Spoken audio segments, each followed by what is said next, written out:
the very end, there was another resource. Well, that will come back to haunt him, but we think it's not even in his mind right now. He doesn't even need to forget about it because he was looking at the middle game, and that's a good thing for him right now as we blitz our way into game 3 of 6. Wow, Hikaru Nakamura, he's gone back to his childhood favorite with black, the King's Indian defense. He used to play this every single game against D4 up until he reached the upper echelons of chess, and it was so effective. He took down so many world-class players. He was known as an attacking genius because of this. But he's gone away from the King's Indian in recent times. The fact that he's played it now shows he wants to be aggressive, he wants to be on the front foot, and he smells blood. Going back to his roots, Hikaru Nakamura, this promises a mega entertaining fight. And the other big expert of the King's Indian defense is none other than Garry Kasparov in his biggest days, at his peak. The one player Magnus Carlsen believes is actually better than him in the history of the game. And if Nakamura can maybe channel a little bit of that inner genius, which he is known to do in this opening, he might be able to strike back here. A missed opportunity in game number 2, but let's call it for what it is. Hikaru is one of the few players on the planet who is capable of manufacturing those opportunities against Magnus Carlsen. Yes, there was a missed opportunity, but the fact it was there in the first place is testament to how good he is. It's not enough though, John. You know, you get that chance, you have to do it against him. Hikaru is the world number 2 for a reason. Yes. And to miss that chance against Magnus up a pawn, dominating on the clock, dominating on the board, this is heartbreak for him. And this is what made Magnus sort of this figure in Hikaru's mind who's almost untouchable, unstoppable. When you let go of those advantages, how do you break that mental block? I don't know. In order to answer that question, you'd first have to answer the question, how does he not see the winning move at the end of that last game? And I don't have a good answer for that, I'm afraid.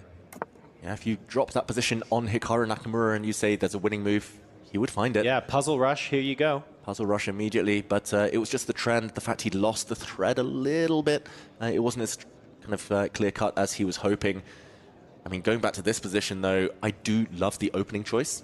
It feels like Hikaru believes this is a must-win game with black. Of course, there's still plenty of games ahead. This will just be the halfway mark in this best-of-6 series. But there we go. He's going for it. Pushing pawns, King's Indian style.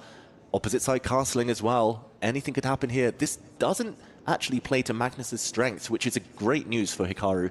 This is Hikaru from the late 2000s, early 2010s, showing that he's not afraid to blow open the center. And these are the kind of middle game positions, right, where both players will have to make some very precise moves because it's going to get messy. Yep. It's already chaotic on the board. You have opposite side castling. Magnus's rook already lined up on the open G line. The F pawn about to move forward. For Hikaru Nakamura, he's also eyeing the A pawn to push forward and give some checks on B3. It's going to be a race to each other's king. This is the approach that you need to have to take down the world number 1. And I think Hikaru Nakamura so far has done everything right in this game.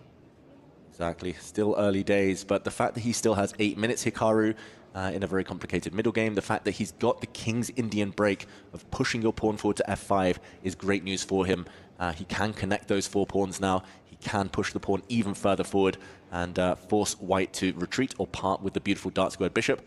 But Hikaru looks like he was hovering his mouse over other pieces elsewhere on the board. Still looking very, very healthy. I'm really shocked as well that Magnus has gone in for this.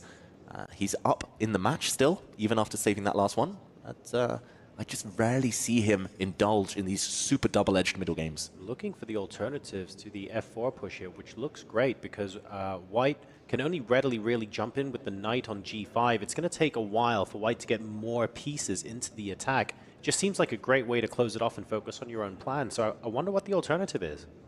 Yeah, I like Tanya's move actually as well. Maybe you just keep the tension 1 move longer. Push your pawn forward to A4, eke out some squares for your horses. But yeah, it depends on Hikaru's mood here. I don't think he needs to commit so early by locking down the pawn structure, but ultimately it is normally strategically desirable to do so. Whether it's F4 or A4, Hikaru needs to make his decision quickly because Yes. in these kind of openings, you know, when there are all the minors and the majors still present, trades, any sort of simplification far off, it's a race to each other's king. You're talking about aggressive attacking play. Critical decisions lie ahead. There will be plenty of those. I'll make one small prediction here. This game's going to be decisive, one way or the other. It certainly feels that way, doesn't it? With a 2-minute discrepancy on the clock now, Hikaru's going to want to turn that time disadvantage into a decisive advantage over the board, right? And eventually, F4 gets played. 2 minutes and 12 seconds, that thing, in a 10-minute game with no increment. That's huge. Yeah, that betrays the indecision in his mind. Maybe the confidence shook by not converting the advantage in the previous game. Hikaru, his position here, super healthy. The eval bar even says that black has a small advantage, especially while the light squared bishops remain on the board. Magnus will be aiming to trade those pieces in the near future. But yeah, that time usage could come back and sting him later. We'll see what Magnus has up his sleeve. I wouldn't be surprised if he takes a timeout, puts his king closer to the corner. Look, we have good news, right? We have talked up many players who are very, very quick with the mouse, very, very quick with speed chess. Well, guess who they all look up to? Guess who Big Daddy is as far as that speed is concerned? And that is Hikaru Nakamura, okay? So yes, he's a minute and a half down, but we trust him to do more with 30 seconds on the clock than anybody in this competition. That's right. Him and his teammate, the two Falcons, they fly fast. Exactly. And Magnus, in the meantime, has lost a couple of moves there, Tanya. He jumped forward with his knight, pawn kicked it away, and he's gone back. Well, Magnus perhaps is arguing that that pawn is a weakness. Once the rook slides over to the g6 square, it can become an easier target on h6. So creating those attacking points next to Hikaru's king, provoking that pawn push, it cost him time, but got him a target on the board. And now the black queen likely to move to connect the black rooks. Very logical there. For white, the light squared bishop is a bit of a bystander, doesn't really contribute. The white knights don't have any good jumping points. White queen a bit locked in. It does feel like, okay, no big weaknesses for white, but it does feel like your pieces are somewhat blunted. Don't think Magnus is going to be happy at all. He likes active middle games, if anything. He likes his endgames too, but in these types of positions, very hard to come up with a plan. Human terms, so hard to be accurate. This is a tougher position for Magnus to play than for Hikaru with the black pieces, that's for sure. But Hikaru will have to make some very committal decisions. You know, once he's maximized his piece placement, he will have to look for those pawn breaks. Or maybe not, because Magnus is the one bringing on the fight here. He's doing it for him at this rate. Very interesting stuff, and the A line is now open. But both sides of the board open at the moment, so high risk, high reward for both players. Interesting choices from Magnus. It does buy him a little bit of breathing room. Does, although black owns the open file, the G file. The black rook can come in at any moment. The white king, I'm going to say, is much more airy than its counterpart. The black king looks pretty safe, pretty well protected in the corner. Hikaru, we see his screen. He's about to play the move bishop g4. There we go. Putting some pressure on white's knight. I don't think he wants to trade yet, but if given the opportunity, he might even grab the white h-pawn. Magnus goes on the defensive, and Hikaru is playing on both flanks here, Tanya. That is amazing. You know, he's making use of every single possibility on the board. He makes one move on the left side and then on the right side. Yep. He's asking Magnus for a decision. If Magnus pushes that b pawn forward, he's blocked all counter chances on that queen side, giving Hikaru essentially a free play all over the board. But does Magnus even have the possibility to keep the tension? Will we see the streamer's favorite move played against the world's favorite streamer? Will that be en passant? No, en passant. It's a one-time offer. Magnus could have captured the c5 pawn a moment ago, but that is no longer on the cards. Black's knight looks super strong now. Can't get rid of that one on the b4 square. Magnus moves his king. It just needs a breakthrough. It's very blocked, but it feels like the black has the more active forces. Keeping the position just a little bit closed. At the Esports World Cup, en passant isn't legally enforced. Of course, you don't have to take it.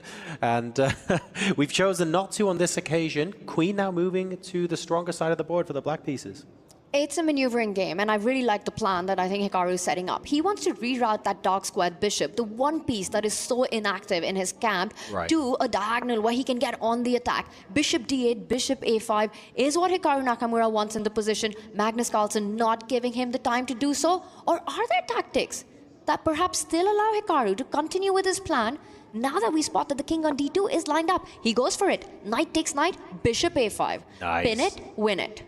Beautiful. The King's Indian defense is known as an attacking weapon with the black pieces, but often there's one problem piece, and it's that dark squared bishop. You end up blocked behind your own pawns. if you ever activate that piece, Right. it becomes a huge weapon. White's light square bishop, we've talked about it already this game. Definitely the problem piece, blocked behind everything, in there at the long run as a defender. Black's dark square bishop, blocked behind everything, but the A file was opened up by Magnus Carlsen a couple of moves ago, and that has presented Nakamura with an opportunity to shove that bishop over to the A file, and it looks like this is going to happen. That dark squared bishop is suddenly going to become a very active piece staring down at the heart of White's position. It's from zero to hero, you know, that bishop has transferred itself to a square where it's perhaps going to be the strongest piece in the position, targeting Right. White's king. And love how Hikaru's played on all flanks, right? We're talking about the left side, but let's point out the queen and the bishop on the right side are about at least threatening all the time to win that h5 pawn as well. And you said it yourself, Tanya. Hikaru is also pretty darn good at grinding everything down. David, you agreed. This is beginning to look like Hikaru giving us a little bit of that as well. Perfect game so far, but we said that about his play in the second half of the earlier game, in game 2. He couldn't finish that one off. This one's still very blocked. He needs a breakthrough. Good move there. Very important move by Magnus to occupy the A file to prevent infiltration. You still need a next step. And yeah, I'm going to say overall, though, no matter what happens in this game, this is exactly how Hikaru needs to play. Aggressive opening, King's Indian, push pawns, try to go for the opponent's king. White's king looks pretty safe, surprisingly, despite being in the center here, quite far advanced. But yeah, Hikaru, even if he doesn't turn this one into a win, he just needs to take inspiration from it. He's played fantastically so far.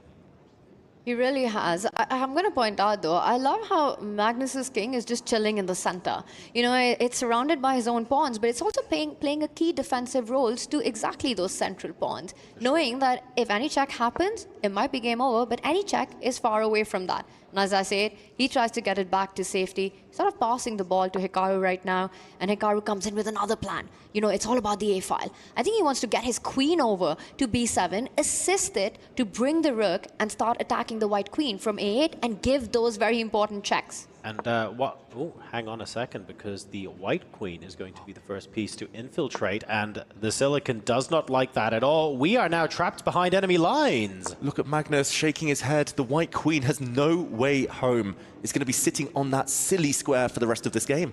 And the light squared bishop, it can come and start targeting it. It almost, and it does. Is Magnus Carlsen about to lose his queen? We need to see Magnus here. Hikaru just needs to get his bishop out the way. We see a round of applause. The crowd goes wild. Hikaru fans there in the audience here in Riyadh. The white queen is still alive for now, but all you need to do is bring the bishop across. She's only got one safe square. Then you slide the rook. That Magnus Carlsen's queen is about to fall. He plays on. Hikaru Nakamura has to take this point, though. He has to. He can't mess this up for the second time. Team Falcon, big support there. The home favorite team, Magnus Carlsen resign. Hikaru Nakamura is back in the match. Hikaru comes back swinging. King's Indian defense, and look at that, trapping Magnus Carlsen's queen to level the match after game number 3. What an incredible performance. Vintage Hikaru is back, and Magnus, well, turns out he's mortal after all.